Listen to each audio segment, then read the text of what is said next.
بسم اللہ۔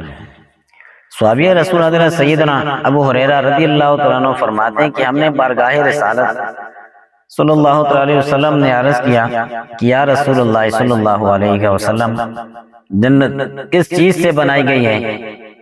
فرمایا پانی سے۔ ہم نے عرض کیا ہمیں جنت کی عمارت کے متعلق خبر دیجیے۔ تو آقا علیہ السلام نے فرمایا جنت کی ایک اینٹ سونے کی اور ایک چاندی کی، اس کا میلات یعنی اس کا گاڑا اینٹوں کو جوڑنے کے لیے استعمال ہونے والی چیز خوشبودار مشک ہے، اور اس کی مٹی زعفران کی ہے، اس کی کنکریاں موتیوں اور یاقوت کی ہیں۔ جو جنت میں داخل ہوگا وہ خوش رہے گا، کبھی مایوس نہ ہوگا، جنت میں ہمیشہ رہے گا، اسے کبھی موت نہیں آئے گی، اور اس کے کپڑے پرانے نہیں ہوں گے، اس کی جوانی کبھی ختم نہیں ہوگی۔ تو یہ ایک اعلیٰ نعمتیں اللہ تبارک و تعالیٰ نے مسلمانوں کے لیے رکھی ہیں۔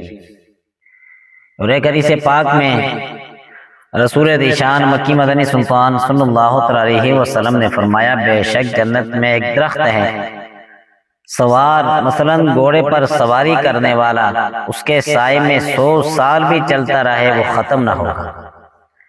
اور جنت میں ایسی نعمتیں ہیں جن کو نہ کسی آنکھ نے دیکھا، نہ کسی کان نے سنا، نہ کسی دل میں ان کا خیال گزرا۔